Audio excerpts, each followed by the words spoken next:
কিরে রানী পরি, এসেছিস?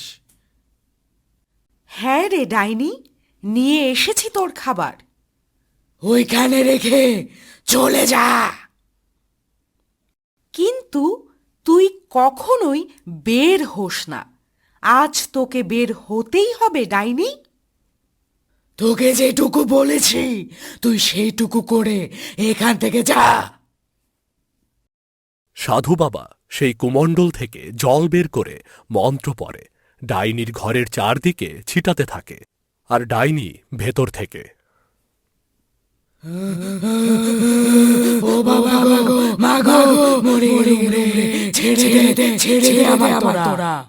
তুই কে আর কেন এসেছিস এইখানে বল? তুই শুধু বাচ্চাদের চাস কেন বল? বলছি বলছি সব বলছি, ছেড়ে দে, ছেড়ে দে, ছেড়ে দে আমাকে তোরা। বল বলছি।